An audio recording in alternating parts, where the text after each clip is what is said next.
नचिकेता ने यमराज जी से कहा कि मरने के बाद आदमी कहाँ जाता है। यमराज जी ने कहा सुनो कहाँ जाता है, मैं आपको सुनाता हूँ। जब आदमी मरता है तो उसकी प्राण वायु निकलती है, आत्मा निकलती है और सूक्ष्म शरीर में प्रवेश कर जाती है। सूक्ष्म शरीर कौन? हमारे शरीर, हमारे 3 शरीर होते हैं। एक ये बैठा है, इसे स्थूल शरीर कहते हैं। एक शरीर और होता है जिस शरीर से आप लोग सपना देखते हैं। आपका शरीर तो आपके घर में होता है पलंग में, पर सपना देखने के लिए आप कहीं हरिद्वार में होते हैं, कहीं जगन्नाथ जी होते हैं सपने में, तो वहां भी आपका एक शरीर होता है जिससे आप दौड़ रहे हैं, खा रहे हैं, हंस रहे हैं, तो वह भी तो एक शरीर है। तो एक तो बिस्तर पर सोया है और एक सपना देख रहा है, और आप कहते भी आज मैंने सपने में जगन्नाथ जी को देखा, बिहारी जी को देखा। मतलब ये कौन है? ये आपका सूक्ष्म शरीर है। एक शरीर और है कारण शरीर। ये कारण शरीर जिस कारण से हमें मनुष्य का शरीर मिलता है, बंदर का, भालू का, जिस कारण से मिलता है उसको कारण शरीर कहते हैं। कारण शरीर का तो कोई बहुत बड़ा अस्तित्व नहीं है, वो उस कारण से तो मनुष्य मिल गया, वो कारण शरीर का काम खत्म। अब आगे का प्रोसेस ये है, 2 शरीर रह गए, एक सूक्ष्म एक स्थूल। तो ये जो बैठा है इसे कौन सा कहेंगे? मैया बोलो मैया, कौन सा है ये? थूल? थूल नहीं, स्थूल, आधा सा, स्थूल। सूक्ष्म, सूक्ष्म शरीर कौन सा है? वही जो स्वप्न का दृष्टा है, जिसने स्वप्न को देखा है। वही शरीर हमारा मरने के बाद ये शरीर निकल जाता है, आत्मा यहां से निकल जाती है और उस सूक्ष्म शरीर में प्रवेश कर जाती है। और वही सूक्ष्म शरीर यहां से यमदूत उसे पकड़ कर ले जाते हैं और वहां ले जाकर यमराज जी के सामने हाजिरी लगाते हैं।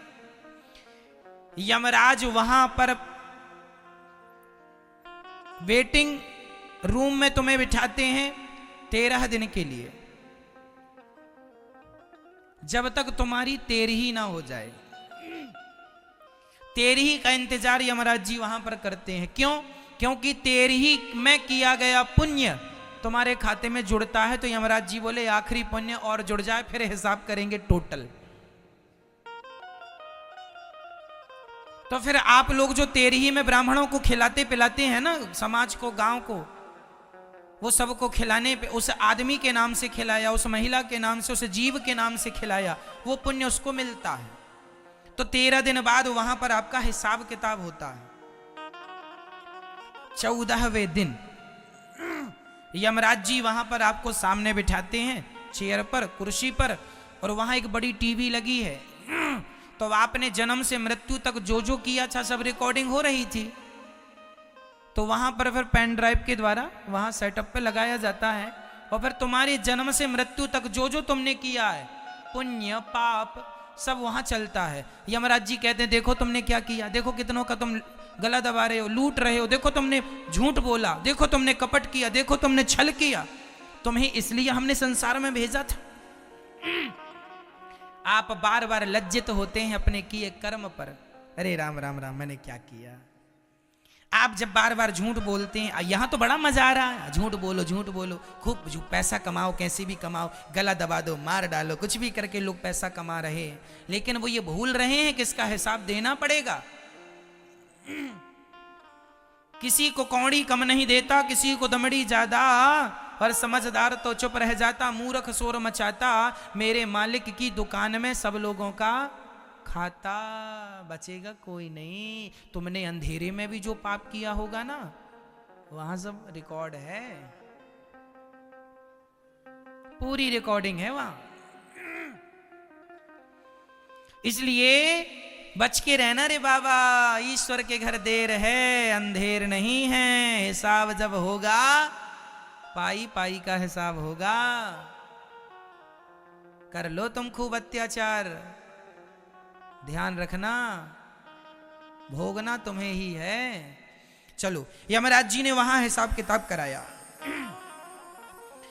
अच्छा, देखो तुम गलत कर रहे हो, देखो तुमने झूठ बोला, देखो तुम अपने माँ को डांट रहे हो, देखो तुम अपनी माँ को गाली दे रहे हो, देखो तुमने अपनी माँ को 2 रोटी तक नहीं दी, देखो तुमने अपनी मां के साथ कितना अत्याचार किया, देखो तुमने अपनी पत्नी पर कितना अत्याचार किया।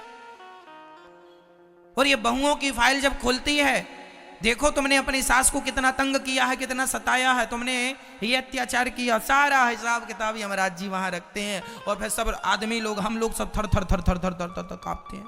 अब क्या होगा, अब क्या होगा वो भी बताता हूं।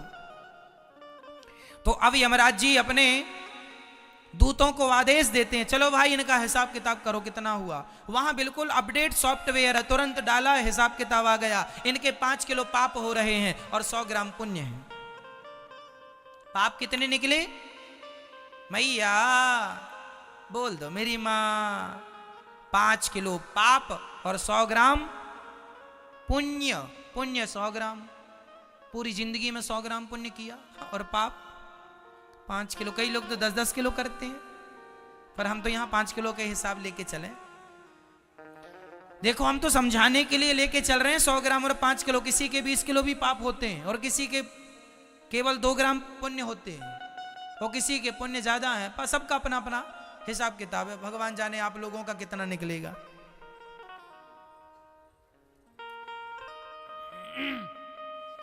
तो वहां पर फिर यमराज जी, अब कितना निकला, 5 किलो पाप। माना कि 5 किलो पाप निकला, तो फिर यमराज जी बोलेंगे आपके पाप ज्यादा हैं, इसलिए अब आपको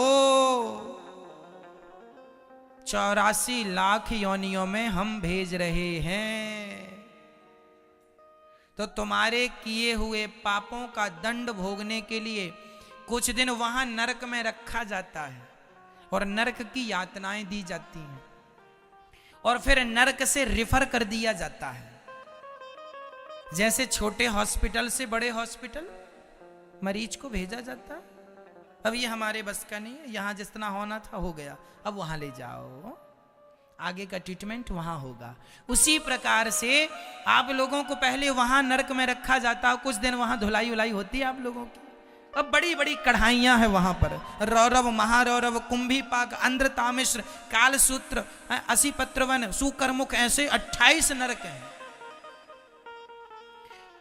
जो महिला दूसरे पुरुष से संबंध बनाती है उसे सुकरमुख नरक में डाला जाता है। वहां एक लोहे का पुरुष होता है गरम, और जो पुरुष दूसरी महिला से और जो महिला दूसरे पुरुष से संबंध बनाती है, तो वहां पर स्त्री महिला दोनों नरक में उपलब्ध हैं, लोहे के बिल्कुल गरम। तो महिलाओं को, जो महिला किसी पुरुष के साथ व्यभिचार करती है, उसे वहां लोहे के पुरुष से चिपकाया जाता है, और जो पुरुष किसी महिला के साथ व्यभिचार करता है, गलत हरकत करता है, उसे उस महिला के संग चिपकाया जाता, जो लोहे की बिल्कुल गरम, उससे चिपकाया जाता है। आदमी तड़पता है, रोता है, चीखता है, चिल्लाता है। फिर वहां पर कोड़ों से मार लगाई जाती है। वहां पर, वहां की जमीन तांबे की होती है, तांबा, नीचे से आग जल रही है, ऊपर सूर्य का प्रकाश है, और उस तांबे में सूर्य का प्रकाश, नीचे से आग, वहां दौड़ाया जाता है। यमदूत वहां कोड़े पे कोड़े, कोड़े पे कोड़े बरसाते हैं, और आप तो बार बार मूर्छित होते हैं, पर बार बार होश में लाके दिया मुंह में, दिया मुंह में, खूब मार मार के दौड़ाते हैं। और करेगा पाप।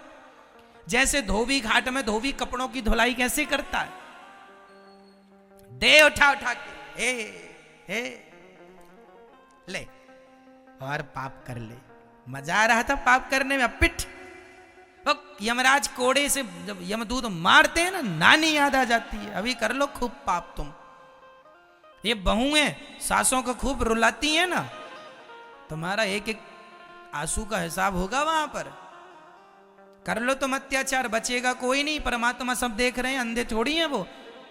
लाख आंख से देख रहा है तुझे देखने वाला, सच की खेती कर ले चतुर नर, समय गुजरता जाता मेरे मालिक की दुकान में सब लोगों का खाता।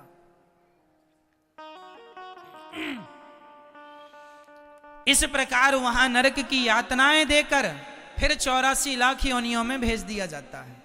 84 लाख योनियां कौन? नाली का कीड़ा। यहां आओ, नाली का पानी पियो, नाली में रहो, आनंद लो वहां।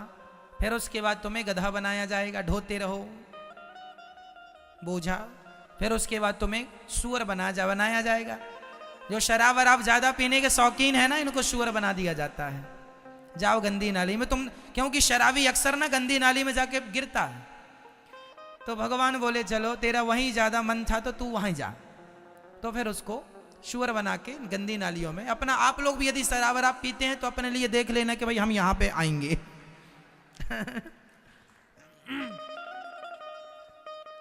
शराब पीना महापाप है। मैंने पहले कथा में बताया है आपको 5 प्रकार के महापाप होते हैं। उन महापापों में पहला महापाप शराब है, दूसरा स्वर्ण की चोरी है, तीसरा ब्रह्म हत्या, ब्राह्मण की हत्या और गौ हत्या है, और चौथा गुरु पत्नी पर कुदृष्टि, जो अपने गुरु जी की पत्नी पर कुदृष्टि रखता है। ये 4 महापापी हैं। और 5वां महापापी वो जो इन चारों के संग उठता और बैठता हो और संबंध रखा हो, वो भी 5वां महापापी है। शराबियों से रिश्ता रखने वाला भी महापापी कहलाता है। इसलिए ये 5 प्रकार के महापापी को घोर नरक जाना पड़ता है, बड़ी यातनाएं सहनी पड़ती हैं। और इसके बाद फिर आप लोगों को फिर वहां से निकालकर नाली का कीड़ा सुअर उअर फिर बनाया जाएगा। फिर सुअर बनाने के बाद आप लोगों को चमगादड़ बनाया जाएगा, उल्टा लटकी रहो, कोरोना फैलाती रहो।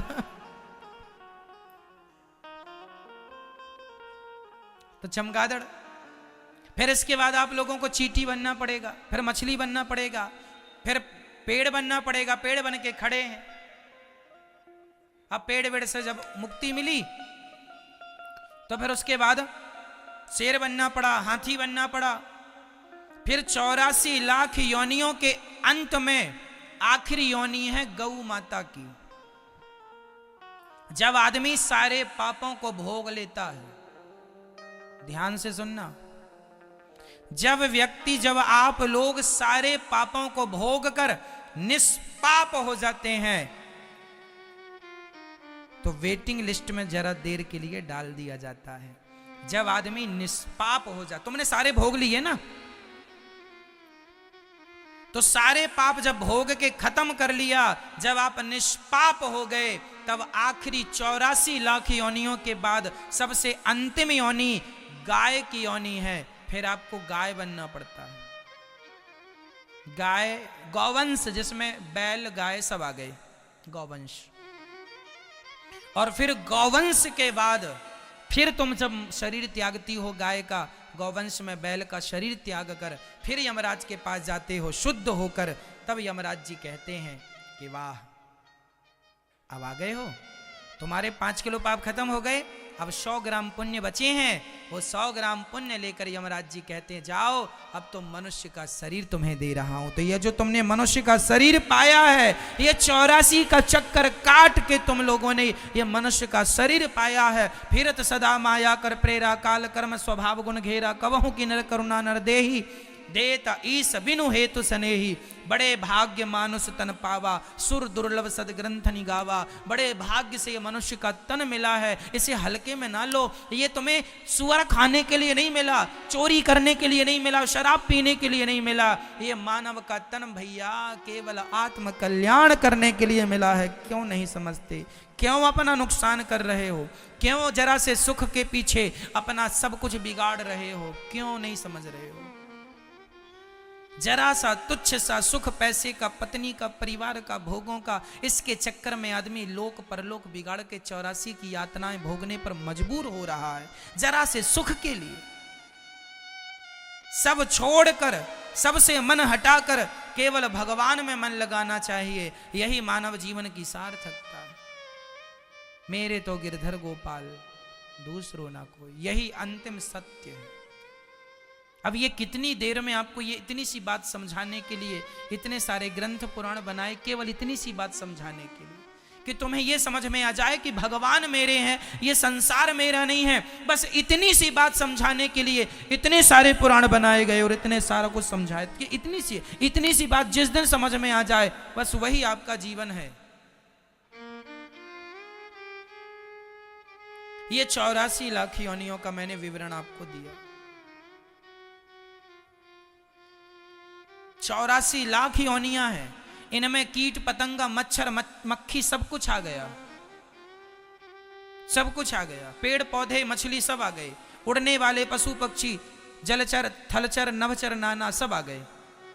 जलचर मतलब जल के जीव, थलचर मतलब थल में रहने वाले और गगन आकाश में उड़ने वाले। नभचर नवचर आ गए, सब आ गए। बस बड़े आखिरी में ये मनुष्य का शरीर दिया है, इसलिए चींटियों की संख्या ज्यादा है। भारत में सिर्फ 135 करोड़ लोग रहते हैं, ओनली 135। नई जनगणना आएगी तो 140 होंगे, 150 करोड़ होंगे अधिक से अधिक। भारत में प्रेजेंट में जो हमें जनगणना प्राप्त है उसमें 135 की बात है। 135 करोड़ लोग भारत में रहते हैं। पर मुझे बताओ चींटी कितने करोड़ होंगी पूरे भारत में? कोई गिनती है? मच्छर कितने करोड़ होंगे? हाथी मक्खी कितने करोड़ होंगी? चींटियां, हाथी, चींटियां, मक्खी, और ये चींटी, चमगादड़, और ये भेड़, ये सुअर, ये सब गिनती करो तो आदमी से ज्यादा ये लोग पाए जाते हैं। क्यों? कोई करोड़ों सुअरों के बाद, करोड़ों भोग भोगने के बाद, योनियों में जाने के बाद, तब कहीं जाकर एक बार ईश्वर मौका देते हैं मनुष्य का। इसलिए तुम्हारी जनसंख्या कम है, चींटियों की ज्यादा, क्योंकि वो तो अभी भोग ही रही हैं अपने कर्मों का दंड। अब मैं यहां मनुष्य के बाद जब मैं मरूंगा, ये शरीर छोड़ूंगा, इसके बाद पता नहीं मैं कहां जाता हूं, कितनी बार मुझे कीड़ा बनना पड़ेगा। यदि मैंने अच्छे कर्म किए तब तो मोक्ष हो जाएगा, भगवान के चरण मिल जाएंगे, परम धाम वैकुंठ साकेत लोक मिल जाएगा। और नहीं तो यदि मैंने भी जरा सा संसार से मोहब्बत कर ली और मैंने भी भगवान को विसार दिया, तो पर मैं भी जन्म और मृत्यु के पहिए में पिसता रहूंगा। पुनरपि जननम पुनरपि मरणम पुनरपि जननी जठरे शयनम, चलती चक्की देख कर दिया कबीरा रोए। ये चक्की चल रही है, जन्म और मृत्यु की चक्की, सब पिस रहे हैं। चलती चक्की देख कर दिया कबीरा रोए, दो पाटन के बीच में साबुत बचाना कोई। सब पिस रहे हैं, जन्म मृत्यु जन्म मृत्यु जन्म मृत्यु जन्म मृत्यु, यही करते करते खत्म। इसलिए कितने मेहनत के बाद, कितने जन्मों के बाद ईश्वर ने मनुष्य बनाया, और उन मनुष्यों में भी तुम गर्व से कह सकते हो कि भगवान की विशेष कृपा थी आप लोगों पर, इसलिए भारत भूमि में जन्म दिया है ईश्वर ने तुम्हें। और भारत भूमि में भी तुम्हें सनातन धर्म में भेजा है परमात्मा ने। उस धर्म में, जिस धर्म में गंगा को माता, यमुना को माता और समुद्र को भगवान देवता माना जाता है, उस धर्म में तुम्हें भेजा गया है। जिस धर्म में पत्थर को भी भगवान माना जाता है, ये धर्म सबसे श्रेष्ठ धर्म है, सनातन धर्म। धरा ये जिस पर घूम रही, हम उसी केंद्र के बिंदु हैं। गर्व से कहो हम हिंदू हैं, हम हिंदू हैं, हम हिंदू हैं।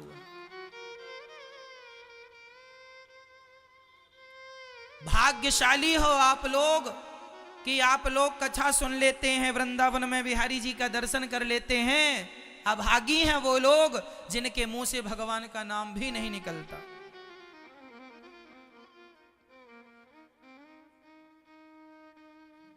तुमको लगता है अमेरिका वाले ज्यादा भाग्यशाली हैं? ना जी, पैसे अलग विषय है मेरी मां, आध्यात्म अलग विषय है। पैसों से इस ज्ञान की तुलना ना करना। ये जो ज्ञान मैं आपको दे रहा हूं, ये जो मार्ग मैं आपको बता रहा हूं, इस मार्ग को पैसों से तुलना ना करना। मीराबाई के पास क्या पैसों की कमी थी, लेकिन मीराबाई ने जिनके खजाने सोने के थे, उन खजानों को छोड़ करके दुनिया से नाता तोड़कर गिरधर से नाता जोड़ लिया। यदि पैसों की बात करेंगे तो ये आध्यात्म जगत पैसों से मैच नहीं करेगा। यहां त्याग चाहिए, आसक्ति मुक्त आदमी चाहिए।